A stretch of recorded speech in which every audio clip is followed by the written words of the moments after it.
Assalamualaikum warahmatullahi wabarakatuh. Innal hamdalillah,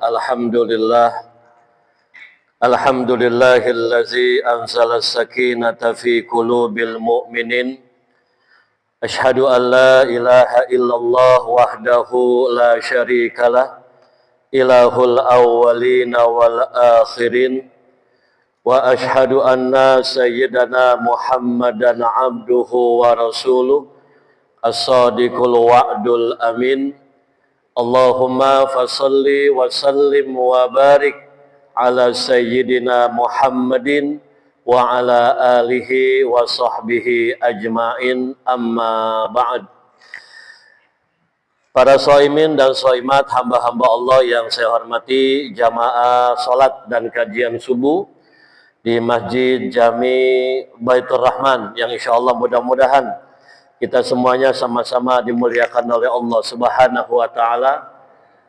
Juga yang sama-sama kita hormati ketua dan pengurus DKM masjid kita, juga yang saya muliakan para tuan-tuan guru, para asatiz, para pinisepuh yang insya Allah ridho kepada kita semuanya, amin ya rabbal alamin. Alhamdulillah Bapak Ibu, pada kesempatan pagi hari ini insya Allah kita masih bisa melaksanakan ibadah saum dan lanjut kita adakan kajian subuh seperti biasa. Mudah-mudahan Bapak Ibu ini menjadi sebuah rangkaian amal baik, amal soleh buat kita masing-masing, amin. Dan mudah-mudahan ini menjadi amal soleh yang diterima oleh Allah Subhanahu wa Ta'ala. Dan perlu Bapak Ibu saya apresiasi, kita punya pengurus tetap mengadakan kajian subuh walaupun di bulan Ramadan, Pak. Kenapa? Untuk menekan kebiasaan sebagian orang molor habis sholat subuh. Bapak Ibu, nggak ada tuh dalam kisah-kisah ulama-ulama soleh, para anbiya apalagi, nggak ada tuh jadwal habis subuh molor, nggak ada. Bahkan termasuk tidur yang dihukumi makruh oleh banyak ulama. Kenapa? Karena banyak mudarat daripada manfaatnya. Kalau memang kita ngantuk Bapak Ibu, ya secepat-cepatnya kita tidur, ya paling enggak selepas sholat duha. Jadi jam-jam 8, setengah 8 lah. Kalau ada subuh teng langsung kita tidur, itu jangan Pak. Jadi itu bukan sunnahnya Nabi, bukannya perbuatan orang-orang soleh, dan yang paling bahaya termasuk tidur yang paling gampang menaikkan asam lambung dan juga gula darah. Jadi nggak boleh Pak ya, kita rehat sebentar. Nanti begitu ba'da sholat duha jam 8, jam 7, jatuh jam setengah 9 paling siang kita baru tidur. Ya, makanya alhamdulillah kita punya pengurus, punya inisiatif tetap ada kuliah subuh sebagaimana biasa, karena untuk mengurangi kebiasaan sebagian kita yang habis subuh kita tidur. Ya, insyaallah mudah-mudahan dengan acara ini Allah menambah keberkahan buat kita punya masjid. Amin ya rabbal alamin. Para jamaah yang saya muliakan, seperti biasa ini kajian subuhnya nggak gitu lama-lama ya Pak Ustaz. Karena satu emang kita masih kondisi berpuasa, mungkin udah pada ngantuk. Yang kedua kan minus ngopi. Ya, jangan lama-lama lah, singkat aja. Ya, nanti sore barangkali kalau mau. Baik para jamaah, kita sih sebagai hamba Allah ya, orang beriman sangat bangga lah Bapak Ibu. Kenapa di bulan puasa ini ada peningkatan semangat ibadah kita kepada Allah Subhanahu wa Ta'ala. Dalam hitungan beberapa hari saja masjid sudah banyak perubahan ya Ustaz. Penuh gitu kan, pokoknya alhamdulillah. Cepat banget deh. Secepat banjir naik pada minggu kemarin. Hitungan jam saja sudah naik 70 cm. Bagus. Ya. Cuma entah kenapa, ini banyak orang tanya, kenapa itu nggak berlangsung lama. Jadi hanya terjadi di bulan Ramadan gitu kan. Dan biasanya pada awal-awal Ramadan. Ya pokoknya 1 sampai 6 hari lah itu masih banyak ya Pak Ji ya. Nanti udah 2 minggu kita puasa sudah ada pengurangan ya. Jadi demikian hebat di bulan Ramadan, tapi nggak begitu hebat di bulan pasca Ramadan. Ada yang tanya, kok bisa gitu puasa? Kenapa? Gini Bapak Ibu. Saya sih ada sedikit kecurigaan ya Pak. Ini jangan-jangan ini ada kesalahpahaman. Jadi Bapak Ibu kalau salah paham banyak banget ya. Salah paham, salah pengertian. Ada kesalahpahaman tentang status bulan Ramadan. Contoh gini Bapak Ibu. Kalau Ramadan itu dibilang bulan puasa, ya Ramadan nih bulan puasa, itu nggak ada yang komplain. Ya kan? Karena orang yakin memang di bulan itu kita disuruh berpuasa. Ya, jadi ada bulannya lah, bulan puasa itu Ramadan. Cuma Bapak Ibu, kalau kita Ramadan, kita katakan Ramadan itu bulan ibadah, ini hati-hati nih. Ya, oh Ramadan nih, bulan ibadah. Ramadan bulan ibadah, hati-hati Pak. Kenapa? Karena ibadah itu sebetulnya nggak ada bulannya. Ya, nggak ada bulannya. Ibadah itu Bapak Ibu sepanjang kita hidup sampai kita mati. Nah, bagi orang-orang nih Pak yang mengatakan Ramadan bulan ibadah, benar. Habis-habisan ibadah di bulan Ramadan, ya kan? Nanti begitu dia anggap Syawal bukan bulan ibadah lagi, ya sudah. Kembali kepada alam masing-masing, ya kan? Yang tadinya sudah mulai baca Quran tiap hari, biasanya itu udah mulai berkurang tuh. Ya, turun tuh. One day, one juice-nya udah mulai hilang. Yang ada apa yang ada? One day, one ain. Coba itu. Satu hari, satu ain. Yang tadinya suka sembahyang qobliyah ba'diyah gitu ya, sebagian nih udah mulai jarang tuh. Kenapa? Ada kesalahpengertian, ya Pak. Jadi ibadah itu secara umum tidak ada bulannya. Nggak ada tuh. Ramadan beribadah nggak ada Pak. Ibadah itu sepanjang kita hidup sampai kita meninggal dunia. Nah Bapak Ibu, kalau bicara mengenai kesalahpahaman, saya menemukan banyak Bapak Ibu hal-hal yang sebetulnya itu dimaklumi atau dibolehkan, cuma karena kesalahpahaman timbul kata-kata, oh jangan, nggak boleh, dilarang atau makruh. Padahal nggak seperti itu. Contoh Bapak begini, contoh. Ada orang mengatakan begini, kalau sudah imsak, ya imsak nih, udah imsak. Imsak itu Bapak Ibu azan subuh ya, azan subuh. Jadi selama azan belum berkumandang, rokok-rokok mah 2 batang masukin aja udah. Ya, ini udah bunyi nih, apa namanya alarm. Gimana tuh dulu zaman kita kecil gimana di Sandratek, gitu kan? Itu belum imsak itu. Itu hanya apa ya? Tandi, warning, peringatan bahwa nanti sebentar lagi akan azan subuh. Nah, jadi azan subuh itu adalah imsak. Ya. Ada yang bilang gini, oh kalau sudah azan subuh, sudah imsak, apalagi siang, itu nggak boleh apa namanya gosok gigi, gitu kan? Ada yang mengatakan makruh, ada yang mengatakan itu menghilangkan pahala puasa dan sebagainya. Nah, Bapak Ibu, sebetulnya gini, memang kalau bicara masalah orang yang bilang begitu, dia kata gini, mulut mah bulan puasa jangan wangi-wangi, biarin aja, karena ada hadisnya, gitu kan ya? Betul Bapak Ibu, betul. Ada hadis yang mengatakan bahwa mulut orang berpuasa itu luar biasa Allah suka. La khulufu fammis shaim atyabu indallah mirrihil miski, gitu ya. La khaluf, khaluf itu apa ya? Bau mulut orang puasa di sekitar menyorein. Jadi kalau bau mulut orang puasa pagi-pagi, ya, oh masih enak gitu. Khaluf itu bau mulutnya udah menjelang sore. Kira-kira jam berapa ya? Jam 2:30, 3. Wah, itu udah mulai asem, apek, kering tuh. Lah khaluf tuh. Famis shaim, ya, mulut, ya. Shaim, orang yang berpuasa, atyabu, lebih baik indallah, bagi Allah, mirihil miski. Itu hadis sahih Pak, sahih itu. Cuma karena kita, maaf ya, ini kan banyak orang kadang-kadang hanya baca teks hadisnya aja ya, nggak dibaca lagi penjelasannya. Gini Bapak Ibu, sebetulnya hadis ini walaupun demikian nggak berarti mengajarkan semakin bau semakin bagus. Awas ya. Oh, yang usah gigi, nggak usah. Allah redho, Allah suka. Makin bau makin bagus. Bahaya. Itu nggak ada Bang. Ulama kapanpun itu bilang begitu, nggak ada itu. Makin bau makin bagus. Gimana Bang? Masuk gigi, makin bagus makin bau. Loh, nggak ada yang bilang begitu. Dan itu pun hanya bagi Allah. Indallah, ya dong. Ya kan ada ininya kan kalimatnya. Indallah, bagi Allah. Kalau buat kita, Ustaz, tetap aja bau. Jangan kepedean dong.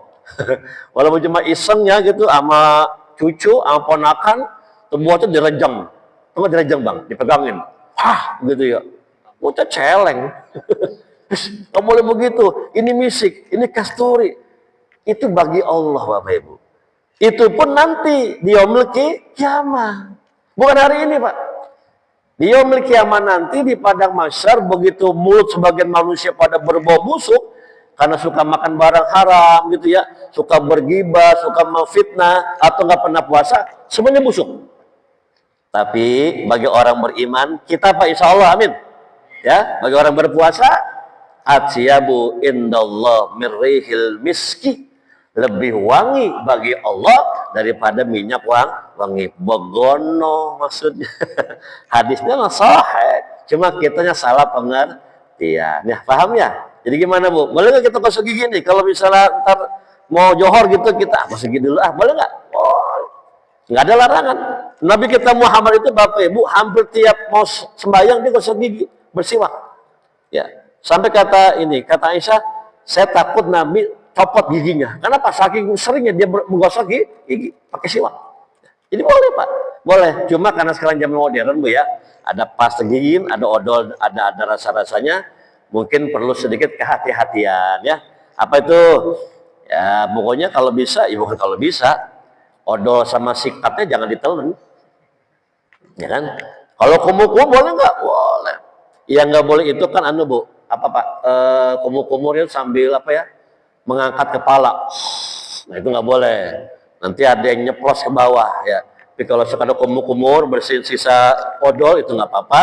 Jadi Bapak Ibu, yang pertama adalah kesalahpahaman bahwa tidak boleh menggosok gigi ketika imsak sudah berlalu. Bagi yang belum gosok gigi ya. Tapi yang sudah gosok gigi dan merasa nggak perlu gosok gigi, ya nggak usah juga. Tapi yang pasti nggak dilarang dalam agama ini untuk menjaga kebersihan mulut. An-nazafatu minal iman. Ya kan? Kebersihan itu bagian daripada iman. Bagian Ibu, Bapak. Bukan sebagian, bukan. Itu beda sama tanpa se aja udah beda arti Bang Joki. Se dengan bagian. Kalau separoh, kalau bagian berarti salah satu unsurnya adalah itu. Contoh, Ustadz Ismail adalah bagian jamaah Baitur Rahman, atau Ustadz Ismail adalah sebagian jamaah Baitur Rahman. Beda nggak Pak? Beda. Kalau bagian, beliau hanya satu di antara sekian banyak jamaah pengajian. Kalau sebagian, separohnya ma'il semua. Jadi separoh yang hadir namanya ma'il semua, bukan begitu. Jadi bukannya tapi bagian, ya kan? Apa juga tuh? At-tuhuru syatrul iman, gitu kan? Bahwa tuhur, bersih itu bagian daripada keimanan, ya. Jadi walaupun bagaimana, kita boleh gosok gigi ketika siang hari di bulan Ramadan. Ya, satu itu, ini sedikit kesalahpahaman aja. Nah, apalagi pasal yang kedua? Yang kedua adalah ada yang mengatakan tidak sempurna. Orang yang berpuasa tapi nggak sholat taraweh, ya tidak sempurna. Oh, hati Pak, jangan gegabah bilang nggak sempurna. Ya. Karena yang bisa memvonis sempurna atau enggak cuma dua nih. Siapa itu? Rasulullah, Kanjeng Nabi, dan Allah Subhanahu wa Ta'ala. Ya. Jadi gimana Pak Ustadz? Kalau ada orang puasa doang, nggak pernah tarawih, bagaimana itu? Bu, Bapak hati-hati ya. Saya pernah dapat ini Pak, apa namanya? Bukan komplain sih, masukan aja ya Pak. Dari salah seorang hamba Allah yang kebetulan dia merasa sedikit nggak nyaman dengan tausiah seorang ustadz di masjid tempat dia tinggal itu. Kebetulan yang pakai mie keluar Pak. Jadi dia cuma begini Ustadznya katanya, sangat bodoh gitu kan, sangat disayangkan, rugi katanya, kata si Ustadz nih. Orang-orang yang hanya berpuasa tapi malamnya nggak sembahyang tarawih, rugi sekali begitu. Dan dia merasa nggak nyaman Bang Joki. Kenapa? Karena dia punya kerjaan malam-malam. Ya kan begitu. Yang jaga malam mau nggak mau nggak bisa tarawih ya Pak. Atau semalam tuh ada orang datang ke rumah saya, apa ya, dia sih nyariin adik saya karena adik saya nggak ada pulang lagi. Jadi itu punya kerjaan ternyata ya dari mulai pagi Bamail sampai malam baru pulang. Yang saya puasa bagaimana saya ini nggak pernah taraweh. Gitu. Jadi bagi orang-orang yang barangkali nggak bisa taraweh gitu ya Pak ya, karena kerja dia malam-malam atau dagang nasi goreng yang malam-malam, is okay. Bagaimana puasanya Pak? Sah nggak? Sempurna nggak? Loh sempurna saja insya Allah. Kan itu sunnah Pak. Sunnah. Ingat ya, asal mulanya itu sunnah. Jadi kita nggak usah merasa lebih utama daripada yang nggak terawih, gara-gara kita sembahyang terawih. Ya, kalau kita makan maghrib kadang-kadang udah di rumah, ya kan? Duit udah megang buat besok makan sahur udah ada. Malam kita tinggal ibadah, is okay. Nah, orang yang dagang sekuteng ya, Pak, sekuteng ya, malam-malam ya, sekuteng ya Bang Joki, nasi goreng, mie tek-tek, apa sih, jaga malam, bagaimana itu? Ya, jadi bagaimana saat tetap sah, tetap sempurna, tetap boleh kalau ada orang hanya bisa puasa Ramadan siang hari, tapi tidak bisa tarawih pada malam hari, kan sunnah Pak. Dan bukan yang mungkin dia nggak berjamaah, tapi dia sholat tarawihnya sendiri di rumah. Ingat ya Pak, tarawih itu nama baru. Zaman Nabi itu nggak ada tarawih, bukan nggak ada penamaan sholat tarawih, nggak ada. Yang ada adalah qiyamu Ramadan, ya. Jadi mengisi malam Ramadan dengan ibadah kepada Allah, di antaranya apa? Dengan sholat yang kita kerjakan selama ini. Jelas ya Pak? Jadi sah nggak orang yang berpuasa tanpa tarawih? Sah. Ya. Dia mau tarawih atau enggak juga sah. Kemarin tuh ada sebuah musola ini. Musola itu selama ini mengadakan maulid. Ya seperti kita lah Pak, maulid, mi'raj, bikin nisfu sya'banan gitu kan. Apalagi itu zikir berjamaah selepas sembahyang fardu, termasuk qunut subuh dia baca. Jadi orang itu emang sana itu kebanyakan mengamalkan amaliyah warga Nahdiyin, orang-orang NU. Cuman satu nih dibilang Ustaz, kita nih yang belum jadi Nahdiyin banget cuma satu Ustaz. Apa nih? Kita sholatnya, tarawihnya masih 11 rakaat. Dia bilang, terus gimana? Kita ini Pak ada rencana katanya tahun ini tadinya mau kita bikin tarawihnya 23 rakaat, biar benar-benar full gitu ya sebagai warga Nahdiyin lah. Ya kebanyakan 23 rakaat. Nah, ternyata begitu baru musyawarah langsung dikomplain sama jamaahnya, terutama emak-emak. Jangan dong, jangan 23. Itu sampai ini Bang, sampai sedikit tajam gitu ya konfliknya kan. Saya bilang gini, udah Ustaz, jangan dilanjutin dah, saya bilang gitu. Ini kan sunnah ya kan.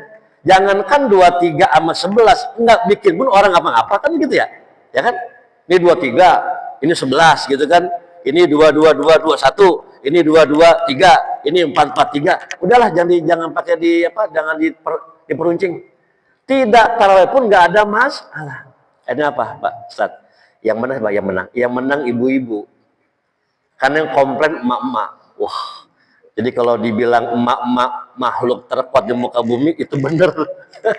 Pengurus musola takut. Emak komplain, jangan 23. Capek ngantuk. Kita nggak pernah begitu juga. Udah biasa aja. Nggak jadi.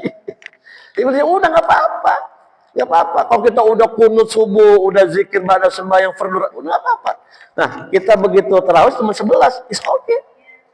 Nggak masalah. Jangankan 11, 23, tidak tarawih pun juga nggak ada masalah. Kenapa? Hukum awalnya adalah sunnah. Paham ya? Jadi jangan sampai kita berdebat masalah sunnah gitu ya. Bisa kata yang disunahkan, kita sampai putus hubungan tali silaturahim. Jelas ya?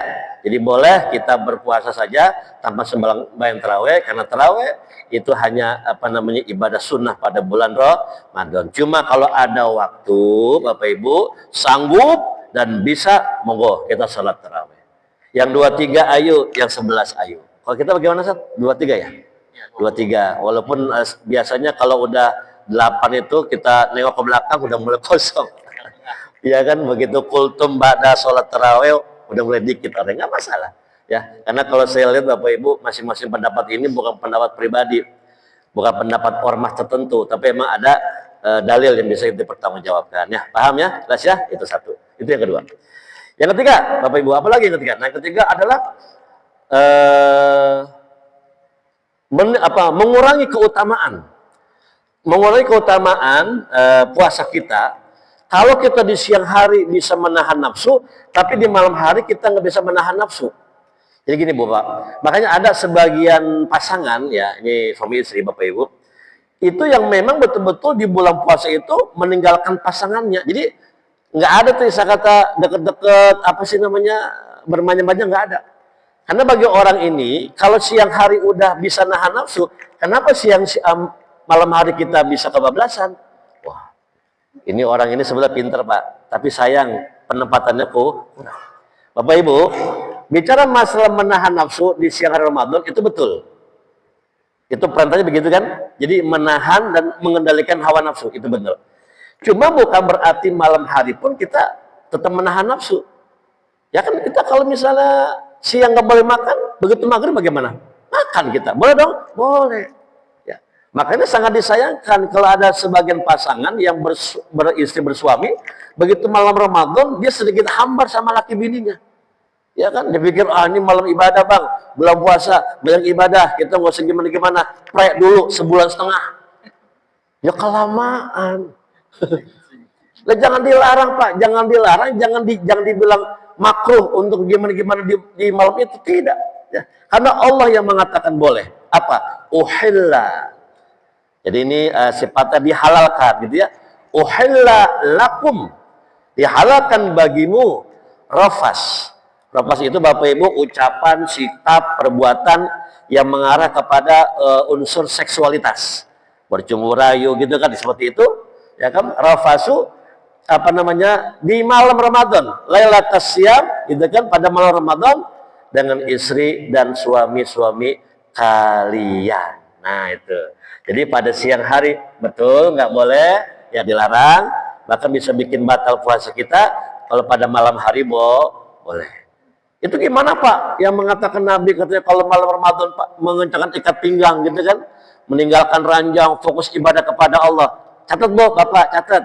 Ini hanya terjadi pada 10 malam akhir bulan Ramadan. Tidak sepanjang Ramadan. Betul.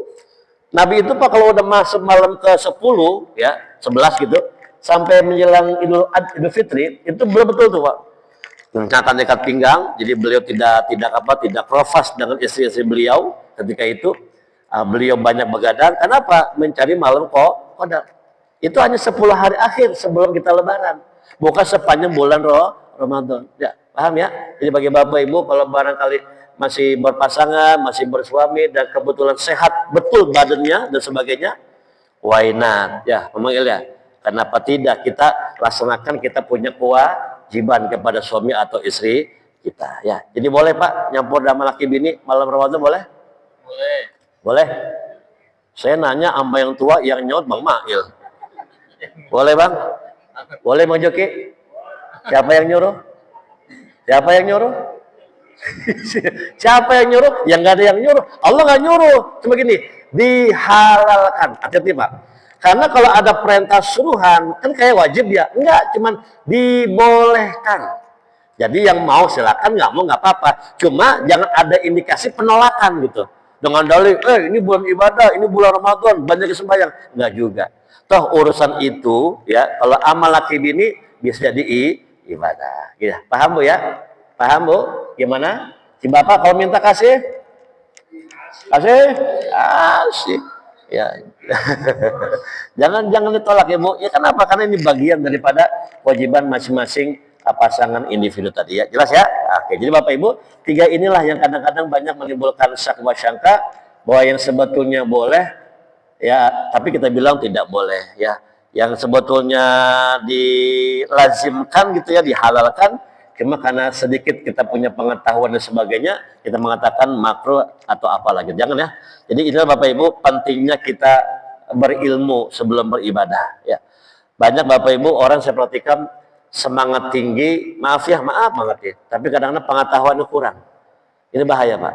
Bahkan saya katakan sekali lagi Bapak Ibu, syaitan itu lebih takut kepada orang berilmu ya, orang alim gitu, daripada seorang yang ahli ibadah tapi tanpa ilmu ya. Yang kalau misalnya ahli ibadah ada ilmu, wah setan lebih takut lagi Pak. Kenapa setan takut kepada orang alim? Ya karena dengan ilmu itulah dia bisa selamat dari godaan setan yang terkutuk, plus pertolongan dari Allah Subhanahu wa Ta'ala. Bahkan Nabiullah Sulaiman pun ketika ditanya sama Allah, Sulaiman mau apa? Mau harta, mau tahta, atau mau ilmu gitu kan? Maka beliau mengatakan, saya pilih ilmu. Nah karena dapat ilmu, beliau punya ilmu, maka beliau dapat kedua-duanya, harta dan juga tahta. Ya Pak ya, jadi itulah pentingnya kita belajar supaya kita bisa tahu ya Bapak Ibu, karena bagaimanapun juga kan ibadah yang paling bagus itu ibadah seperti yang Nabi contohkan. Itu aja Pak. Ya kan? Kayak macam sahur. Sahur itu Bapak Ibu kalau yang Nabi contohkan itu hanya seperempat jam sebelum azan subuh. Ya, atau setengah jam lah kalau emang kita ngolah-ngolah dulu ya. Jadi sahur itu Pak sebetulnya amalan yang nggak jauh-jauh dari subuh. Subuh kan setengah 5 ya, kan ya jam 4.43 kan azan subuh. Ya jam 4 Bang Joki kita makan sahur. Situ makan sahur jam 2 ya. Jam 2 makan sahur. Lah, itu bukan itu mah bukan sahur, tuh mindo namanya. Perut kenyang ya kan Bang Joki. Mau bayang apa kita nih? Bayang tahajud udah barusan sebelum makan. Mau baca Quran udah tadi sebelum makan. Mau ke Baitur Rahman bayang subuh masih lama. Lah itu bahaya. Yang betul-betul Pak, kalau apa sahur itu takhir, ujung. Itu Nabi ngajarin. Bahkan diduga-duga itu kira-kira seperempat jam sebelum azan subuh, ya benar-benar mepet. Itu paling bagus. Dan sebetulnya Bapak Ibu sebelum kita makan itu ada kebiasaan orang-orang soleh yang sangat bagus diamalkan. Apa? Beristighfar. Ya Pak. Jadi habis sembahyang tahajud 2 rakaat gitu, istighfar dulu kan kita nih. Ah, itu bagus tuh. Sebelum kita makan sahur. Itu begitu Pak Nabi. Nah, tapi kalau bukanya yang paling bagus yang paling dulu. Kalau sahur yang paling belakangan. Kalau buka yang paling dulu. Bahasa Arabnya namanya takjil. Takjil itu Pak Haji, itu kata kerja, bukan lontong. Ah, barangan baik ini bagus. Itu bahasa Arab. Nanti orang Arab marah. Ya kan? Buya, mau takjil. Lontong dibilang takjil. Saya nggak tahu gimana mulai itu, San. Ya, lu mau mana Bang? Gua mau nyari takjil. Apaan Bang? Ya lontong sama gorengan. Wah, sembarangan. Takjilun itu bahasa Arab, apa artinya? Mendahulukan. Ya. Kalau makanan buat takjil, benar ya kan? Makanan buat takjil benar, tapi kalau lontongnya itu takjil, ini salah. Jual takjil. Wah, takjil dijual. Ya, jual lontong. Gorengan, risol, apa tuh, kolak, asinan, ya kan, takjil. Bukan. Tadi itu kata kerja yang mendahulukan apa? Jadi begitu azan berkumandang, buka dulu. Enggak boleh kita begitu azan, Allahu Akbar, langsung kita sholat, enggak boleh. Batalkan dulu kita punya puasa. Makan minum Bu dengan tenang, ingat. Karena perintah makan dengan tenang ini berlaku. Puasa atau tidak puasa, tenang Pak. Karena ada orang kadang-kadang yang berbuka, minum seteguk, makan korma sebutir, langsung sembahyang. Jangan Pak, buru-buru. Tenang aja dulu. Ya, minum teh manis. Ya, secangkir kecil aja Bang, jangan banyak-banyak lah. Kurma, sunnah kan, 3 butir. Ya, kolak, biji salak, semangkok. Lontong 2. Risol 2. Puding 1. Sama rokok 2 batang. Udah aja. Loh kadang-kadang kita makan aja azan belum rapi, ya kan begitu, tenang. Karena perintah tenang itu berlaku dalam semua kondisi kita makan begitu Pak. Oh ini buru-buru banget. Sholat jangan. Mau azan, mau narim. Oh, Bang Narim. Oh, mungkin beda buat Bang Narim katanya. Yang habis batal puasa, baru kemudian dia azan. Bisa juga begitu ya. Tapi yang pasti jangan buru-buru, tenang aja Pak. Ya, kenapa? Karena kita punya perut udah minta diisi. Nggak ada tuh apa namanya keterangan Rasulullah makan cuma dikit. Nggak, tetap makan bisa. Makan dengan tenang, udah cukup ya, nggak begitu lapar dan haus lagi, baru kita sholat maghrib, gitu ya. Paham ya? Jadi kalau tahu sahur diakhirkan. Ya. Kalau buka ditakjilkan, didahulukan. Sesibuk apapun kita, azan berkumandang maghrib, ya kan? Nah, kita buka. Ada yang lagi nih saat kita azannya ikut mana saat nih? TV apa masjid? TV udah azan Ustaz. Betul Rahman belum? Saya bilang begini, ikut aja dah. Saya bilang yang tidak kesela sama waktu berbuka. Kalau Bang Narim kita ikutin, antum bisa telat bukanya, karena kan dia buka dulu. Ya sekarang zaman canggih Pak, zaman teknologi ya Pak. Selama masih di wilayah kita, ikutin aja azan di televisi. Asal Bapak jangan ikutin azan di daerah Papua. Lu makan Bang, udah azan loh? Belum. Papua mau udah, Papua. Jadi di mana kita berdomisili, ya kan WIB gitu ya, WIB kan, nah, kita ikut situ. Jadi kita ikut televisi. Karena kalau maghrib itu kan muazinnya kan makan dulu ya, berbuka dulu, baru dia azan. Nah, paham Pak ya? Jelas ya? Jadi itulah penting kita belajar, biar kita nggak salah paham. Jadi Islam itu agama yang sangat mudah, bisa diamalkan dengan baik. Kenapa? Karena Allah janji, la yukallifullahu nafsan illa wus'aha. Allah nggak bakal ngasih beban kita ibadah Pak lebih daripada kemampuan kita. Semua udah Allah ukur waktu berpuasa dan sebagainya kan gitu ya.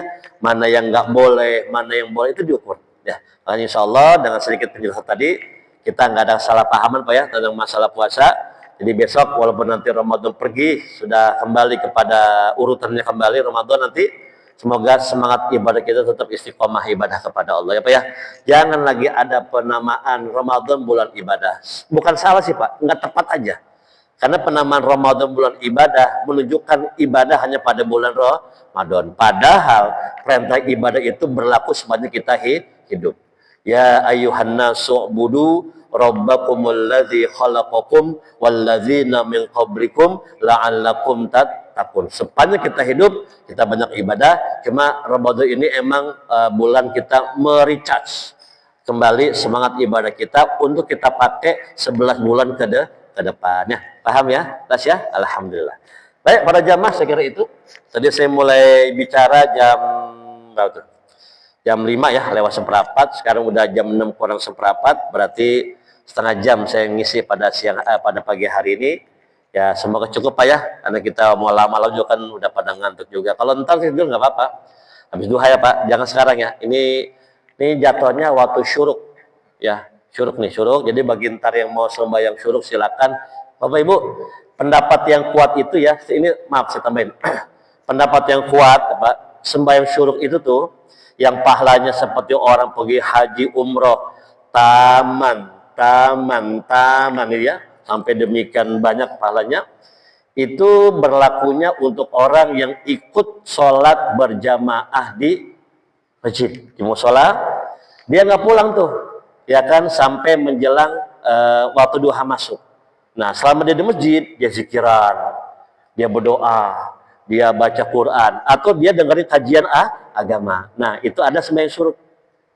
Ini pendapat yang kuat. Jadi untuk orang-orang yang emang subuh hari di masjid ya, bukan kita yang di rumah tiba-tiba ikut sembahyang syuruk. Jadi kita di sini dulu sampai menjelang matahari terbit. Nah sebelum pas masuk waktu syuruk baru kita sholat syuruk ya. Itu pahalanya luar biasa Pak. Seperti orang berangkat haji umroh taman sempurna. Nabi bilang sampai 3 kali ya, taman ya. Makanya bagi Bapak Ibu yang berminat mau barangkali boleh aja nih selepas kajian ini ya kan kita sholat sunnah syuruk ya. Namun itu berlaku untuk orang-orang yang di masjid dari subuh masjid, kemudian dia dengerin tausiah agama atau dia zikir sampai menjelang syuruk itu ada namanya sholat sunnah syuruk ya. Ini pun sunnah ya. Jadi bagi yang mau silakan, nggak mau juga nggak apa-apa. Cuma kalau mau nambah amal ya yuk kita kerjakan bersama-sama. Tapi munfarid ya, karena nggak pernah saya lihat dan emang nggak ada sembahyang syuruk berjamaah munfarid ya. Bagi yang mau ya, bagi yang nggak mau atau dia pulang aja ya nggak mau juga ya. Nggak usah kita melegitimasi pulang aja lu nggak sembahyang syuruk tidak afdol, jangan ya Pak. Jadi jangan jangan mengatakan wajib kepada sesuatu yang tidak Allah wajibkan ya. Baik Ustaz, barangkali itu yang saya berikan pada hari ini. Semoga bisa dipahami ya Pak. Mohon maaf ini banyak batuk Ustaz, aus banget ya, ngapa ya? Ada air. Jadi beda banget dah. Saya kalau kuliah subuh di bulan Ramadan, apalagi kajian Johor tuh Pak. Kajian Johor tuh, ada Johor tuh. Beda ya suara kita. Sering gitu ya, karena kan kering Bang. Kering, kita ngembas suara. Beda kalau misalnya udah masuk tarawih itu udah mulai basah itu ya. Maaf ya Bang Joki ya. Ini saya taruh di sini Bang Joki mic-nya nih, karena di sini nggak ada lubang itu. Ini pakai resleting, jadi nggak ada lubang, susah nyangkutnya nih. Taruh di sini, nggak tahu nih jelas apa nggak di Bang Joki. Jelas nggak Bang? Jelas ya, oke. Baik Bapak Ibu, cukup sekian dari saya. Ya terima kasih. Atau ada yang mau disampaikan? Kalau nggak ada kita pulang. Ya. Oh ya, silakan Mbak. Waalaikumsalam warahmatullahi wabarakatuh.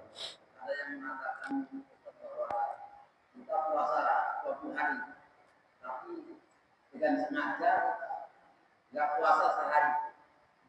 Terus? Dan suatu hari hilang. Oh gitu.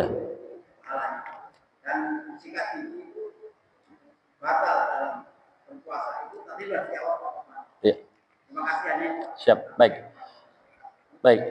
Bapak, kalau ada orang berpuasa Ramadan udah 20 hari, kemudian dibatalkan dengan sengaja tanpa ada uzur, ya kan? Dia batalkan. Yang pasti dia berdosa besar. Maka disebutkan yang 1 hari dia tinggalkan tanpa uzur, itu nggak bisa diqodho berapa hari pun dia berpuasa. Adapun 20 hari yang dia kerjakan sebelumnya, ada atau nggak ada pahalanya, saya kurang tahu juga tuh. Ya, karena setahu saya yang bisa bikin batal ibadah itu murtad. Kalau orang murtad atau syirik itu angus semuanya. Tapi kalau 20 hari dia puasa dengan benar, kemudian begitu hari ke-21 dia angot, ya kan? Angot gitu, lagi ebleng barangkali gitu ya. Terus dia batalkan dengan sengaja tanpa ada uzur, yang saya tahu sih ya dia dosa besar ya, dan dia nggak bisa diqodho berapa lama pun dia berpuasa untuk yang 1 hari itu. Adapun yang 20 hari yang dikerjakan sebelumnya, wallahu alam. Ya, karena setahu saya yang bikin batal ibadah itu Pak, angus semuanya Pak ya, angus ya. Itu adalah murtad, nauzubillah, syirik termasuk, atau kalau sedekah diungkit. Kalau yang 20 tadi masih ada atau enggak, wallahu alam saya nggak tahu. Nah, tapi yang pasti Pak Haji, gosok gigi itu nggak ada yang bilang bisa bikin batal puasa kecuali kita telan odol sama sikatnya. Itu. Kalau nggak ditelan nggak apa-apa. Ini kan upaya menjaga kebersihan mulut ya. Kalau emang kita nggak suka, ya paling jatuh makruh lah. Yang pasti nggak ada sepotong ulama manapun sampai ulama yang sekarang ya Pak yang mengharamkan atau bilang batal kalau gosok gigi, nggak ada. Ya paling cuma kalau emang ada dikatakan makruh karena tadi takut mengurangi tes orang puasa itu aja. Tapi yang pasti kalau emang kita belum gosok gigi, ya mendingan gosok lah. Kan ada hadisnya Pak, tadi bau mulut orang puasa. Iya betul ada hadisnya. Cuma bukan berarti makin bau makin bagus, bukan begitu ya. Jadi yang pasti Pak Haji, yang pastinya gosok gigi di siang hari bulan Ramadan tidak ada ulama manapun yang bilang batal puasanya. Kecuali jenengan telan tuh odol, sikat sama air kumur-kumurannya positif. Karena masuk ke dalam tubuh kita. Ya Pak Haji ya? Paham ya? Oke, makasih. Karena Bapak Ibu kalau jelas semuanya kita tutup dengan doa ya. Semoga barokah semuanya insyaallah. Pak Haji terima kasih banyak ini atas kebijakan mengadakan kuliah subuh ya. Bagus Pak karena untuk mencegah kebiasaan kita tidur habis sembahyang subuh ya. Semoga Allah berkahi Baitur Rahman ya Bang. Allah berkahi jamaahnya, Allah berkahi pengurusnya, Allah berkahi juga lingkungan di mana ada Baitur Rahman. Dan semoga Allah terima amal ibadah kita semuanya. Amin ya rabbal alamin. Makasih. Mohon maaf Bapak Ibu ya, bagaimanapun penjelasan dalam waktu yang singkat seperti tadi, saya kira banyak banget dah hal-hal yang tak terjangkau oleh ucapan saya, ya, nggak terbahas dan sebagainya. Kekurangan, kehilapan mutlak dari saya Pak, mohon dimaafkan. Adapun kebenaran milik Allah, dari Allah kembali kepada Allah. Insya Allah nanti pada bulan yang akan datang, ya pasca Ramadan Insya Allah kita ketemu lagi ya. Semoga sehat semuanya, berkah panjang umurnya. Ya Bapak Ibu, kita baca doa singkat saja. Mudah-mudahan yang kita laksanakan pada hari ini menjadi amal soleh yang Allah terima. Amin ya rabbal alamin. Astaghfirullahaladzim, lakal hamdu ya Allah ya maulana ya ma'bud. Alhamdulillahi rabbil alamin. Wassalatu wassalamu ala ashrafil anbiya'i wal mursalin. Nabiyyina Muhammadin wa ala alihi wa sahbihi ajma'in. Allahumma inna nas'aluka ilman nafi'an wa rizqan tayyiban wa amalan mutaqabbalan. Allahumma arinal haqqa haqqan warzuqna ittiba'ah wa arinal batila batilan warzuqna ijtinabah. Rabbana atina fid dunya hasanah wa fil akhirati hasanah wa qina adzabannar. Wa sallallahu ala sayyidina Muhammadin wa ala alihi wa sahbihi wa sallam. Walhamdulillahi rabbil alamin. Qabul insyaallah. Demikian Bapak Ibu, sebelum kita bubar kita baca doa kafaratul majelis. Ayo, subhanaka Allahumma rabbana wa bihamdika asyhadu an la ilaha illa anta astaghfiruka wa atubu ilaik. Makasih sekali lagi. Akhirul kalam, assalamualaikum warahmatullahi wabarakatuh.